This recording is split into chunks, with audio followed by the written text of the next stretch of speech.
Hello everybody, my name is Si Ames from Micro Campers and Friends.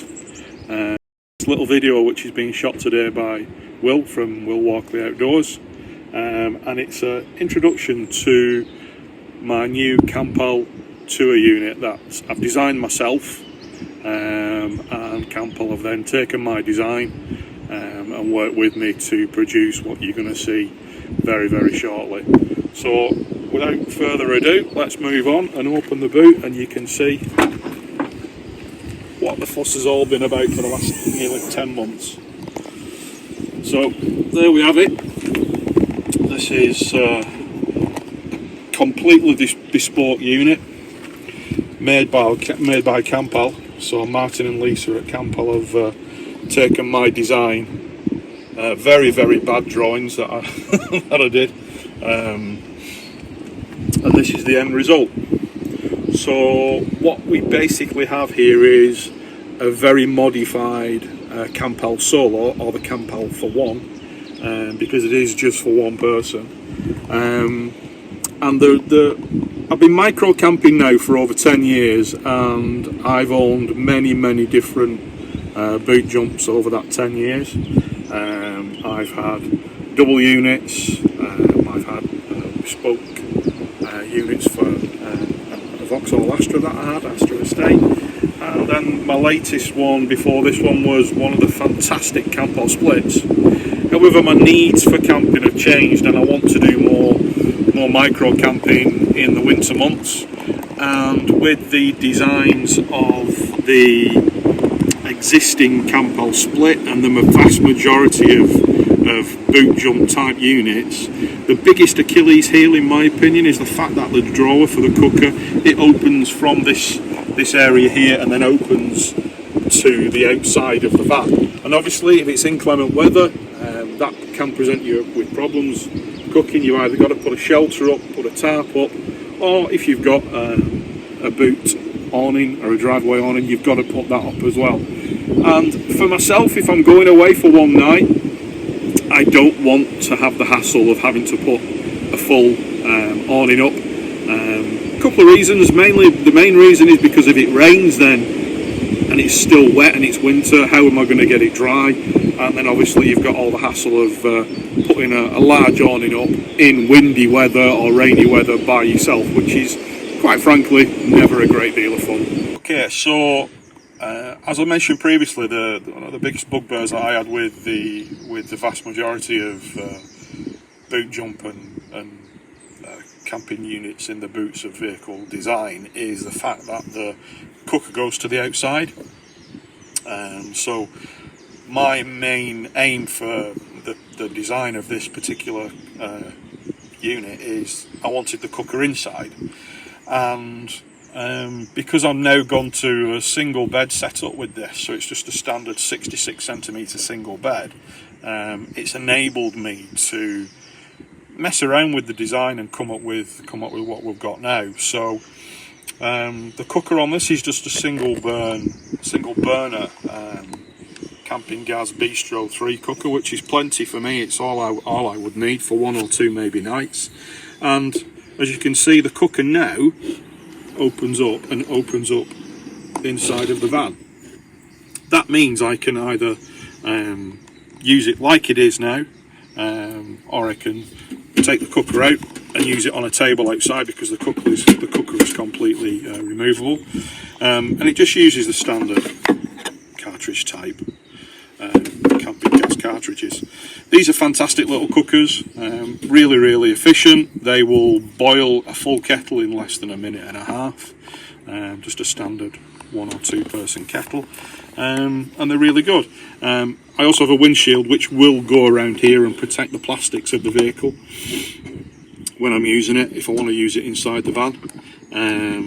And because I have the opening window on the back of my tailgate, I can safely use this inside the van with the tailgate actually closed, and it runs no risk to myself or the vehicle. Goes without saying, you wouldn't ever use this stove with the vehicle completely closed up. There'll be lots of discussions about that in the past, so I'm not gonna go into that at all. As you can see then, so the drawer, it comes out and there's a bit of storage underneath here. So you can put a plate and your cutlery and what have you underneath there. Then there is a little storage compartment here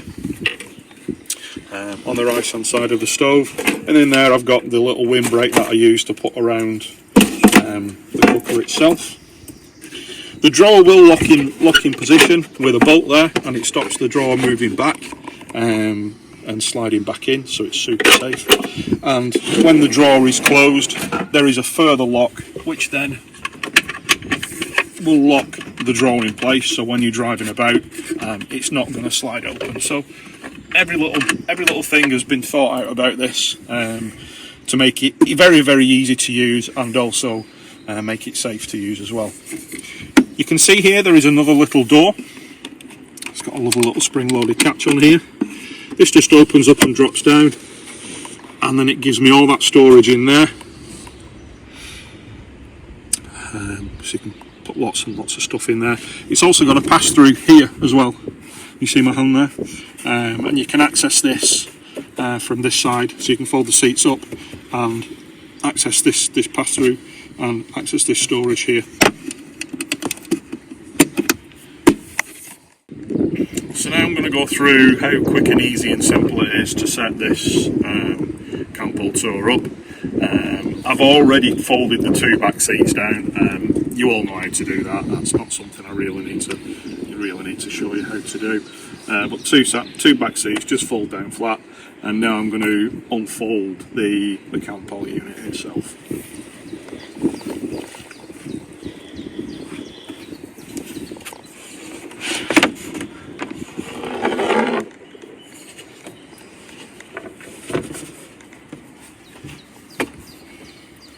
And it's as easy as that.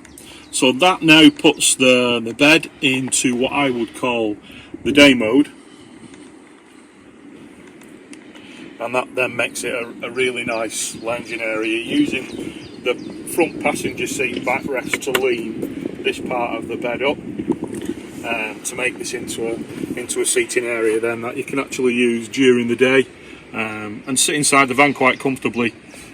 So what I'm going to do now is I'm just going to fold the bed flat and get that into position.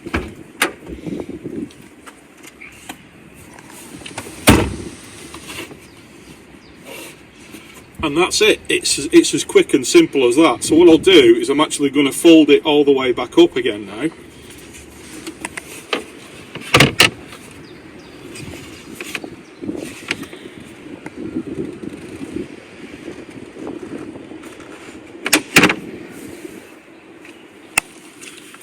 Pop the cushions back on the top, and that's it. It's as quick and simple as that. And that was one of my key goals as well, and key aims with this unit, was to make pack up and set up very quick and very easy indeed. So I'm going to put it back into bed mode now, and I'll put the cushions on then, and I'll show the size of the bed.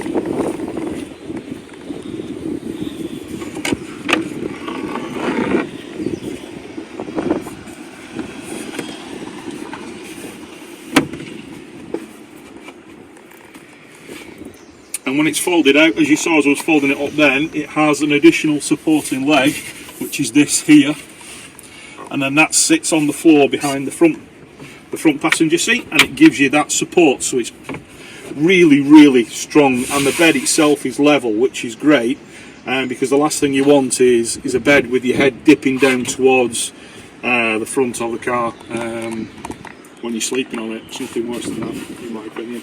So the bed itself is nice and level. So what I'm going to do now is put the cushions on. So I'm going to come back round. So you can see there at the top of the bed, the very top piece of the bedboard, the designer's gone as far as cutting out a slot in the top bedboard to make sure it clears the armrest, because most of the TPs and Berlingos have an armrest fitted to the driver's seat. So we've gone as far as then making sure that the armrest doesn't foul the bed base when you're folding it up and down. So these are the cushions for the Campal unit. They're really nice and thick and nice and soft. They're not hard at all. It's a memory foam type foam inside, and it's covered in a really quite clean, easy. It's almost like a velvet type material. I'm not sure what it is actually. And they do them in lots of different colours. This is the colourway that I went for. They do them in a grey, and they do them in the blue and the grey like this, and they also do them in a complete black as well. One thing I do like about the Campal bed cushions and seat cushions is each one has Velcro on the edge. So they're designed to interlock into each other, so they will actually only go on the bed in a specific order. And each one then adjoins onto each other.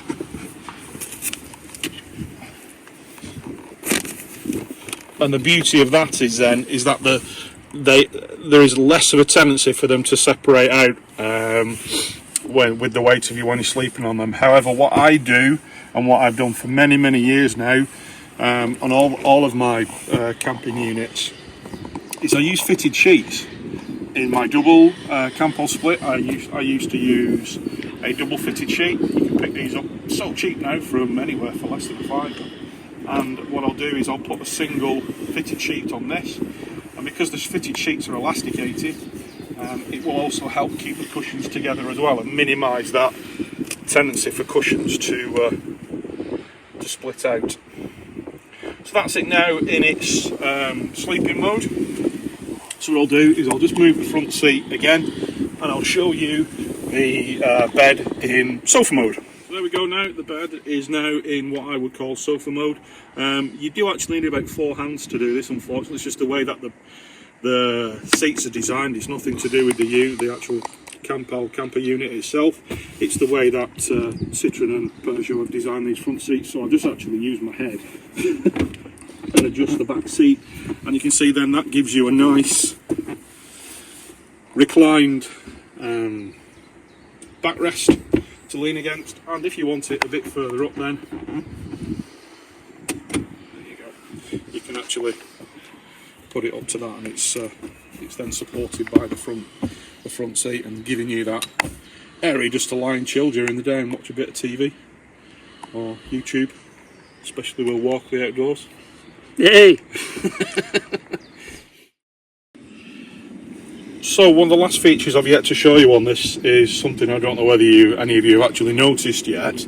I have no table in this setup, and I didn't want a table fitted in this area here because I want this floor to remain flat with no intrusions on the floor at all. So I didn't want anything to interrupt or stub my toes on when I'm getting out in the night or getting up in the morning. So because of that, what the guys at Campal have actually come up with is this.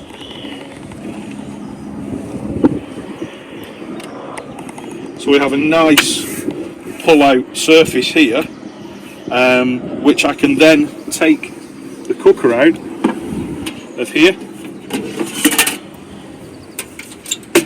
With the tailgate open, I can use the cooker now on this surface. So I've got a double use of the table. It can be used for prepping food or making a brew, or as you can see here, it can be used for also taking out the camping gas stove and popping it on there. And then when you finish with it, it just literally slides back into the unit itself, out of the way completely. There is also one further little bit of storage here. It's not very big, but it's big enough to get 3 or maybe 4 of the camping gas type gas canisters in there. So I hope you have enjoyed that, everybody. This has been, say, 9 or 10 months of pondering and thinking and scribbling bits of lines on paper and to and fro with Martin and the design team at Campal, and this is what I've come up with. I am really proud of this. My first weekend we'll be camping with it. Well, this weekend, as we're recording this now, the first weekend will be April the 21st, when I'm down in near Banbury in Oxfordshire for a couple of days. And I'm really looking forward to trying this out and putting this design to the test. I already know it's going to be suitable for my needs and for what I want, and I will be out more and more, especially over the winter months, just with the odd night here and there. So I hope you've all enjoyed that, and I appreciate you taking the time to go through this with me. Thank you very much, everybody. Cheers for now.